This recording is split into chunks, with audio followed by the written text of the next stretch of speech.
నమస్తే ఫ్రెండ్స్. గురజాడ అప్పారావు గారి కన్యాశుల్కం నాటకం చూద్దాం.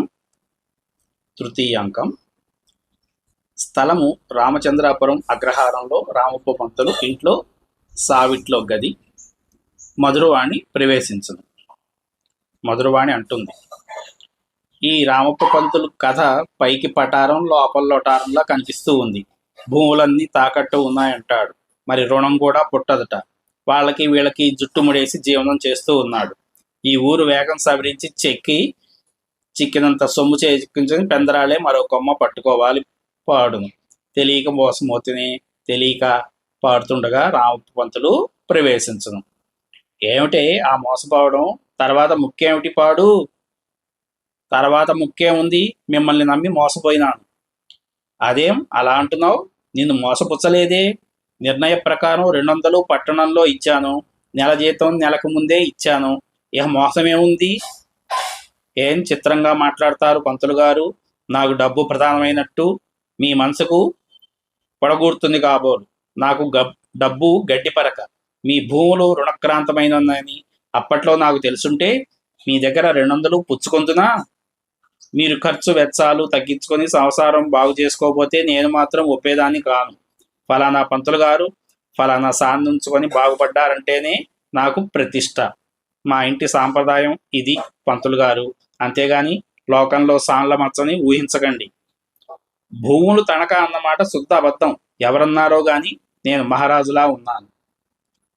నా కంటికి మహారాజులా కనబడబట్టే ఇట్లా ఇల్లు వాకిలి వదిలి మానం ప్రాణం మీ పాలు చేసి నమ్మి మీ వెంట వచ్చాను. నన్ను మాత్రం మోసం చేయకండి.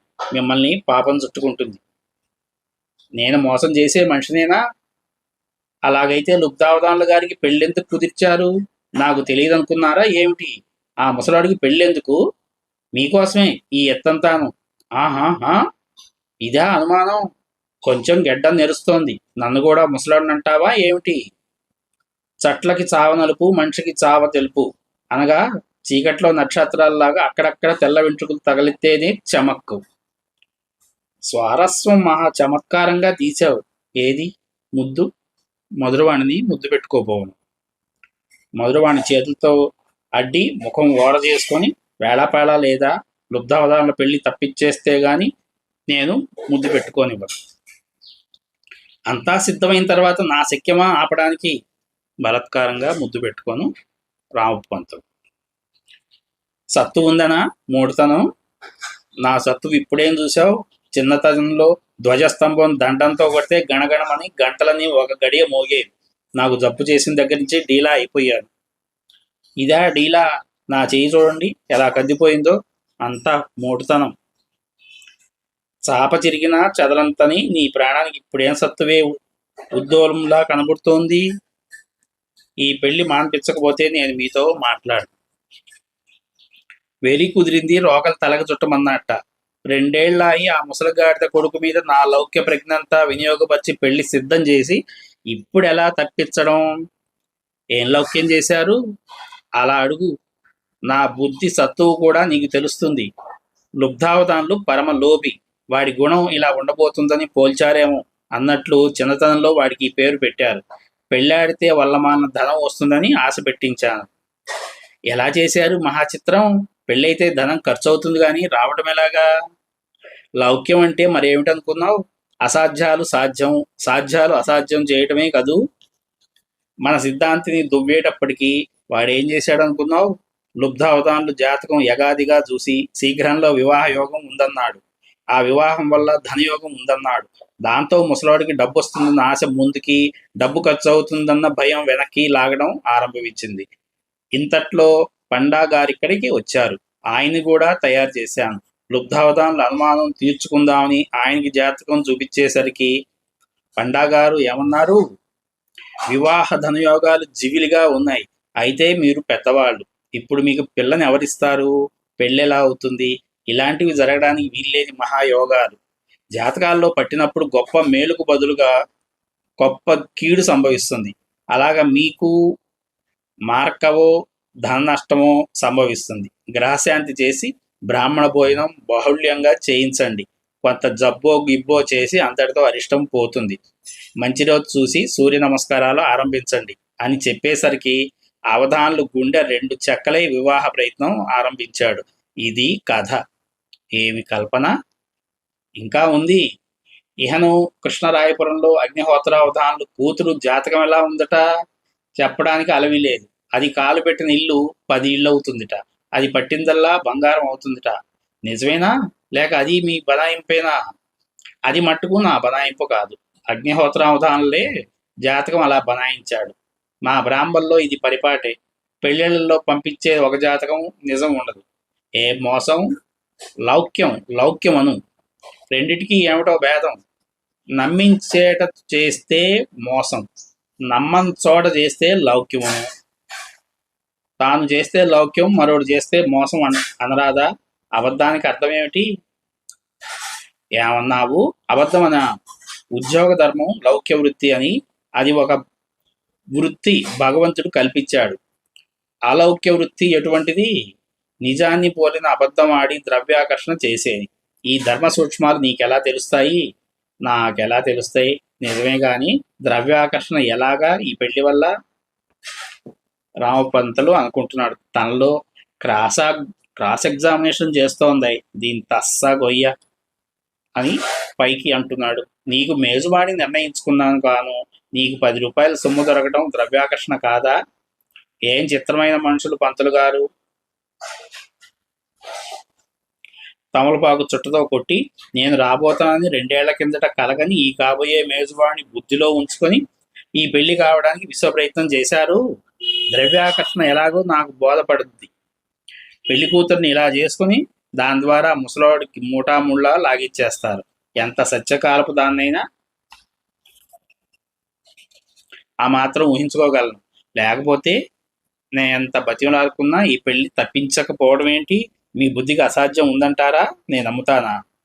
ఆ మాట నిజమే గాని అన్ని పనులు ద్రవ్యాకర్షణ కోసమే చేస్తా అనుకున్నావా ఏమిటి? ఆ ముసలాన్ని కాపాడదామని ఈ పెళ్లి తలపెట్టాను. చిత్రం చిత్రం మహాచిత్రం అని కథ ఉంది. అలా ఉన్నాయి మీ చర్యలు. ఆ కథ ఏదో చెబుదువు. నాకు కథలంటే మహా సరదా. పగటిపూట కథలేంటి? ముందు ఈ చిత్ర కథ ఏమిటో సెలవీయండి. అది చెప్పేది కాదు, చెప్పను. చెప్పకపోతే ఒప్పను. ఒప్పకేం చేస్తావు? ఏం చేస్తానా? ఈ జడతో కొడతాను. శాస్త్రంలో కాముకులకు చెప్పిన ఆయుధం ఇది. నేను దెబ్బలకి దడిసే మనిషిని కాదు. శాస్త్రం గీస్త్రం ఒక పక్క నుంచి మోడ సరసం మాను. చెప్పమంటే చెబుతాను కానీ ఇలాంటి కబుర్లు నువ్వు వినకూడదు. మరేం లేదు. లుబ్ధావతాన్లు వెధవు కూతురు మీనాక్షి ప్రవర్తన మంచిది కాదు. 4 రోజుల కోమారు అది పీకల మీదకి తెస్తూ ఉంటుంది. పోలీసు వాళ్ళు బెదిరించి 10 రూపాయల సొమ్ము లాగేస్తూ ఉంటారు. డబ్బు ఖర్చు అంటే ముసలాడికి ప్రాణం పోకడ. సంసారం కూడా మీనాక్షి దుబారా చేస్తుంది అంటాడు. పెళ్ళి అయితే దాని ఆట కడుతుంది. మీనాక్షి ప్రవర్తన బాగుంది కాదంటూ మీరే చెప్పాలి. మీరు కంటపడ్డ తర్వాత ఏ ఆడదాని ప్రవర్తన తిన్నగా ఉంటుంది? అదిగో చూసావా? అలా అంటావనే కదూ నేను చెప్పనన్నాను. ఈ చిక్కులు నాకేం తెలియవు. పెళ్లి మానిపించేయండి. ఈ పెళ్లిలో నీ మేజువాణి పెట్టి 10 వరాలు ఇప్పిస్తా అన్నాను. మాట్లాడకుండా ఊరుకో. ముక్కు మీద వేలుంచుకొని లుబ్ధావతాం లేదుట నేను మేజువాణియా? పేరుకు వాడు గాని సభలో పెద్దని నేనే కదూ. హెడ్ కానిస్టేబుల్ చుట్టకాలుస్తూ ప్రవేశించి కుర్చీ మీద కూర్చుంటుంది. హెడ్ కానిస్టేబుల్ అంటున్నాడు, రామపంతులు ఈ ఇన్స్పెక్టర్కే టోపీ వేసావుటే? అప్పుడు రామపంతులు అంటున్నాడు హెడ్ కానిస్టేబుల్ చెవులో, గారు గారు అనవయ్యా. ఎప్పుడూ లేనిది గారేమిటి గీరేమిటి చింతగారు? ఆడవాళ్ళున్న చోటుకి తోచుకురావడమేనా అన్నా? ఆడవాళ్ళుంటున్నావు, నువ్వు కూడా అందులోనే జమా ఏంటి? హాహాహా. హాస్యానికి వేళాపాళా ఉండాలి. నేను హాస్యం కోసం రాలేదు. ఇన్స్పెక్టర్ పేరు చెప్పి రావినాయుడి దగ్గర 25 రూపాయలు లాగావుట. ఇలా ఎందరి దగ్గర లాగాడో రామపవంతులు నిల్చున్న పాటున పిలకట్టుకు ఈడ్చుకురా అని నాతో ఖచ్చితంగా చెప్పి ఇన్స్పెక్టర్ పాలెం వెళ్ళిపోయినాడు. రామపంతులు అంటున్నాడు, చిన్నప్పుడు ఒక్క బడిలో చదువుకున్నాం ఇన్స్పెక్టరు నేనును. అంచేత అతని పిలక నేను, నా పిలక అతను లాగినా పర్వాలేదు. రావినాయుడి మాట మాత్రం శుద్ధ అబద్ధం. మీరు ముందు పదండి, గుర్రం కట్టించుకొని స్టేషన్ దగ్గర నేను కలుస్తాను. నేనెలా వస్తాను నీతోటి? నాకు వల్ల మాలిన పనుంది. ఒక కానిస్టేబుల్ని నీతో పంపిస్తాను. హెడ్ చెవులో, నా ఇంట్లో మాత్రం నకారా ప్రయోగం చేయకు, నీ పుణ్యం ఉంటుంది. అదే నీ ఘోష, అలాగాని నిష్క్రమిస్తాడు హెడ్ కానిస్టేబుల్. రామపంతులు తనలో అనుకుంటున్నాడు, అదిగో మళ్ళీ ఏకవచనే కోస్తాడు పైకి. ఎవడ్రా అక్కడ అంటున్నాడు. నౌకరు ప్రవేశించి, సిత్తంబాబు గుర్రం కట్టమను. సిత్తంబాబు. నౌకరు నిష్క్రమించును. రామపంతులు, చూశావా మధురవాణి, నేను నిలబడ్డ చోట రూపాయలు గలగల్లాడతాయి. ఈ ఇన్స్పెక్టర్ గారికి ఈ తాలూకాకి వచ్చిన తర్వాత 5-6 వేలు ఇప్పించాను. వీధి తలిపేసుకొని సంగీత సాధన చేసుకో. విద్య వంటూ వస్తువు లేదు. గుమ్మం దాటి 4 అడుగులు వెళ్ళి తిరిగి వచ్చి అప్పుడే వీణ తీశావు. ఈ ఊళ్ళో మా దుర్మార్గులు ఉన్నారు. నా స్నేహితులని బంధువులని పేరు పెట్టి వస్తారు. రానీకుము. తలుపు పైనుంచి వేసి గడియ వేసుకో. నిష్క్రమించును. ఇక స్థలము రామపంతులు ఇంట్లో పడక గది. మధురవాణి తివాసి మీద కూర్చుని వీణ వాయించుతుంటను. వాయిద్యం ముగించి మధురవాణి అంటోంది, విద్య వంటి వస్తువు లేదు, నిజమే, ఒక్కటి తప్ప. అదేమిటి? విత్తం. డబ్బు తాన విద్య దారిద్ర్య హేతవ. ఈ ఊళ్ళో నారదుడు వచ్చి పాడితే 4 దమ్మిడీలు ఎవరు గనక ఈ వీణ ఇటు పెడదాం. హెడ్ కానిస్టేబుల్ సౌజ్ఞ చేసి వెళ్ళాడు. అతడు ఇచ్చేది చచ్చేది లేదు గాని జట్టీలు ఏమైనా వస్తే ఓ ఒడ్డు కాస్తాడు. వీధి తలుపు తట్టబడును. మధురవాణి వచ్చాడు కాబోలు. తలుపు దగ్గరకు వచ్చి, ఎవరు మీరు? బంధువులా? తలుపు అవతల కరకట శాస్త్రులు కన్యవాషంతో శిష్యుడును. కరకట శాస్త్రి, ఆపద కడ్డం పడ్డవారే బంధువులు. మేం మీకు బంధువులం కావు గాని మీరు మాకు బంధువులు కాగట్లు. నాస్తులా? తనలో కరకట శాస్త్రి, ఈ కంఠం విన్నట్టుంది. పైకి నాస్తం కట్టడానికి వచ్చాం. దేంతో కడతారు? తనలో, ఈ వేసే మధురవాణి కాదు కదా. కంఠాన్ని పోలిన కంఠం ఉండకూడదా? పైకి నాస్తం కట్టడానికల్లా ఉన్నది ఒక్కటే కదా, టంకం. ఏమిటో ఆ టంకం? మా పంతులు గారికి మీరు నాస్తులు బంధువులు కూడా కాకపోతే తలుపు తీయొచ్చును. తలుపు తీయను. కర్కట శాస్త్రి తనలో, అరే మధురవాణి. మధురవాణి ముక్కు మీద వేలుంచుకొని, చిత్రం. ఏమిటి చిత్రం? ఈ వేషం ఉదర నిమిత్తం బహుకృత వేషం. ఇది దేవుడిచ్చిన వేషమేను. నా దగ్గరేనా మర్మం? ఈ పిల్లెవరో? నా కుమార్తె. నాటక వల్ల చెడి పొగటి వేషాల్లో దిగిందా? పెట్టి పుట్టారు కదా, ఎలా ఈ అవస్థ? నీ దయ వల్ల దేవుడిచ్చిన స్థితికేం లోపం రాలేదు. నిన్ను చూద్దామని వచ్చాను. ఇన్నాళ్ళకైనా ఈ జీనురాలు మీకు జ్ఞాపకం రావటం అదెంతగాడు? నీలాంటి మనిషి మళ్ళీ ఉందా? నిన్ను చూడడం బ్రహ్మానందం కదూ. నీ దగ్గరికి రావడం చేదన. ఇన్నాళ్ళు రాలేదనుకున్నావు. డిప్టీ కలెక్టర్ గారి కుమారరత్నం గారు నిన్ను చేపట్టారని తండ్రికి తెలిసిన తర్వాత నేను గాని నీ ఇంటికి వస్తే పీక ఉత్తరించేస్తాడేమో అన్న భయం చేత కొంచెం ఎడబట్టి యువతడికి ఎప్పుడు బదిలీ అవుతుంది, మా మధురవాణ్ణి ఎప్పుడు చూస్తాను అని దేవుణ్ణి సదా ప్రార్థిస్తూ ఉంటిని. నువ్వు ఇక్కడికి ఎన్నాళ్ళే ఉన్నావు? డిప్టీ కలెక్టర్ గారి కుమారరత్నం గారిని తండ్రి చదువు పేరు పెట్టి చన్నపట్నం తరిమిన 2 నెలల దాకా ఆయన నాస్తుడు గిరీశం గారి ద్వారా డబ్బు పంపించాడు.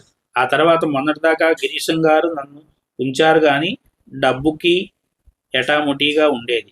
నా ఇంటికి వచ్చినాడల్లా తన కొడుక్కి దోస్తి అయి ఉంటాడని డిప్టీ కలెక్టర్ అనుమానిస్తాడేమో అని పేరు గలవాడెవడు నా ఇంటికి రావడం మానేశాడు. సంజీవరావు గారికి అల్లరి కొంచెం మరిపొచ్చిందాకా పైనుందామని ఈ ఊరొచ్చాను. ముక్కు మీద వేలుంచుకొని కరకట శాస్త్రి అంటున్నారు, గిరీశం నిన్నుంచుకున్నాడా? మా మేనలుడికి చదువు చెప్పడానికి కుదుర్కొని మా వాళ్ళింట్లో చేరాడు. వాడికి పెందరాళ్లే ఉద్వాసం చెప్పాలి. మధురవాణి అంటోంది ముక్కు మీద వేలుంచుకొని, నా దగ్గరికి వచ్చిన వాడల్లా చెడిపోయినోడా? నా దగ్గరికి మీరు రాకుండా అవరోధం కలిగిందని ఇప్పుడే డిప్టీ కలెక్టర్ గారిని తిట్టారే. ఆయనకంటే మీ న్యాయం ఏం బాగా ఉంది? నా దగ్గరకు వచ్చినందుకు మీ భార్య గారు ముందు మిమ్మల్ని మెడపట్టుకొని ఇంట్లోంచి తరలివలసింది. తనకు రొట్టె వాడికి ముక్కానా? కరకట శాస్త్రి, క్రియల్లో అంతవరకు జరగకపోయినా మాటలో ఆ మర్యాద హమేషా నాకు జరుగుతూనే ఉంది. మధురవాణి చిరునవ్వుతో అంటుంది, ఈ ఇల్లాలు మా పంతులు కంటపడితే ఈవిడ గుట్టు బట్టబయలవుతుంది. కరకట శాస్త్రి, ఇల్లా అప్పుడేను ఇల్లాలనేస్తున్నావేం? అప్పుడేను కన్నెపిల్ల, దీన్ని పెళ్లి చేయడానికే నీ దగ్గరకు వచ్చాను. మా పంతులకేనా పెళ్ళి? ఏకా నారీ సుందరి వాదరీవా అన్నారు. త్రిలోక సుందరివి నువ్వు దొరికినంత తర్వాత నీ పంతులు గారికి ఇంకా పెళ్ళెందుకు? మధురవాణి అంటుంది. అయితే మరెవరికి పెళ్లి చేయడం? నాకా ఏమిటి? అలాగైతే సయ్యే, మగవేషం వేసుకుని పెళ్లిపీటల మీద కూర్చుంటాను. ఇలాంటి పెళ్ళాం దొరకడం ఎలాగా? జగత్ ప్రసిద్ధమైన కరకట శాస్త్రులు గారి అల్లుడిని కావటం ఎలాగా? దివ్యసుందర విగ్రహం వలె పొగడగానే నా భుజాలు పొంగుతాయనుకున్నారు కాబోలు. ఈ పిల్ల దగ్గర నా బోట్లు దివిటీ ముందర దీపాలు. ఆడది మెచ్చిందే అందం, మగవాడు కన్ను మసక. మీకేం తెలుసును? మరి నా పెళ్ళాన్ని నాకిచ్చేసి మీ తోమని మీరు వెళ్ళండి. శిష్యుడు చేయబట్టి లాగును. శిష్యుడు, చూసావురా నాన్న ఎలా పట్టుకుందో? మధురవాణి ఆపుకోలేకుండా నవ్వుతూ, శాభాష్, ఇదేనా పెద్ద మనిషి తరహా? ఇరుగు పొరగమ్మను లేకుంటారో మూడు పిలిస్తే వెళ్ళకుంటేను. శిష్యుడు, కొడుతుంది కాబోలురా నాన్న, ఇంటికి వెళ్ళిపోదాం రా. మధురవాణి, ఏం నంగనాచివే, తర్వాత పెళ్లి చేసుకుంటాను అందాక ముద్దెట్టుకుంది. కరకట శాస్త్రి, నేరని పిల్లని చెడగొడుతున్నావు. మధురవాణి, అలాంటి వాళ్ళకి 100 మందికి నేర్పి చెడగొట్టగలరు. ఎవరి శిష్యుడు? ఈ కన్నెపిల్ల నోరు కొంచెం చుట్టవాసన కొడుతోంది. నాలాంటి వాళ్ళకి 100 మందికి నేర్పి చెడగొట్టగలడు. ఎవరి శిష్యుడు? ఈ కన్నెపిల్ల నోరు కొంచెం చుట్టవాసన కొడుతోంది. కర్కట శాస్త్రి, అంచాతే కాబోలు డబ్బీలో చుట్టలు తరచూ మాయమవుతుంటాయి. మధురవాణి, దేవుడు నాకు నిన్ను చూపించాడు. పంతులు లేని సమయం కనిపెట్టి వచ్చాను. మళ్ళీ అతడు వచ్చేలోగా నా మాటలు 4 విని మాకు వచ్చిన చిక్కు తప్పించు. మధురవాణి, మీకు వచ్చిన చిక్కేమిటి? నేను చేయగలిగిన సహాయం ఏమిటి? కరకట శాస్త్రి, చిక్కన్నా చిక్కు కాదు, విను. ఈ ఊళ్ళో గిరీశం పెత్తల్లి కొడుకు లుబ్ధావతానులని ఓ ముసలాడు ఉన్నాడు. వాడికి మా మేనకోడల్ని ఇవ్వటానికి మా బావ నిశ్చయించాడు. ఈ సంబంధం చేస్తే నా చెల్లెలు నూతిలో పడతాని ఒట్టేసుకుంది. ఏం ఉపాయం చేస్తావో దాని ప్రాణం కాపాడాలి. మధురవాణి, ఈ పిల్లని అంతకి తక్కువ సొమ్మికి అమ్మితే లుబ్ధావతానులు చంకలు గుద్దుకొని చేసుకుంటాడు. అతని దాకా ఎందుకు, నేనే కొనుక్కుంటాను. చూపితే అందుకుపోయేదానికి నీకు మిక్కిలి చెప్పాలా ఏమిటి? ఇదివరకు నిర్ణయమైన సంబంధం ఏం మిషపెట్టి తప్పించడం?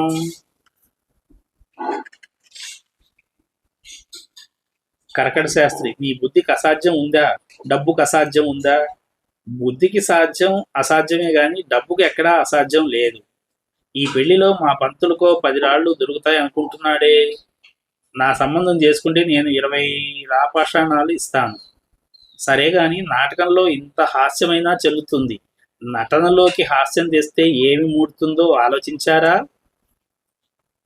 మధురవాణి, కరకట శాస్త్రి అంటున్నాడు. మధ్య నీకొచ్చినా పర్వాలేదేమిటి, నాకొచ్చినా పర్వాలేదేమిటి? ఈ కత్తెర మీసం కత్తెర గడ్డం కడిగేసుకొని నా తామని నేను పోతాను. ఈ కోక నీ దగ్గర పారేసి మా శిష్యుడు వెళ్తాడు. ఆ తర్వాత ఇదేమిటమ్మా చిత్రం అని నువ్వు 4 అమ్మలక్కలతో పాటు ఆశ్చర్యపడదు గాని నీ పంతులతో సిఫారసు చేసి ఈ మంత్రం ఎలా సాగిస్తావో గట్టి ఆలోచించేయి. మా పంతులు ఒక్కడి వల్ల ఈ పని కానేరదు. మరి ఇంకా ఎవరి కాళ్ళు పట్టుకోవాలో చెప్పు. మా పంతులతో మాట్లాడిన తర్వాత అవధానుల కూతురు మా నాస్తం మీనాక్షిని తండ్రికి తెలియకుండా చూసి ఓ 2 కాసులు ఇస్తానని చెప్పండి. ఆ పైన సిద్ధాంతిని చూసి అతనికి అలాగే ఆశ పెట్టండి. ఈ పనికి సిద్ధాంతే కీలకం. నేను తెర వెనక నుంచి సమయోచితంగా హంగు చేస్తాను. నీ మాట వేరే చెప్పాలా? నేను నిన్ను సంతోషపెట్టడం నా విధి.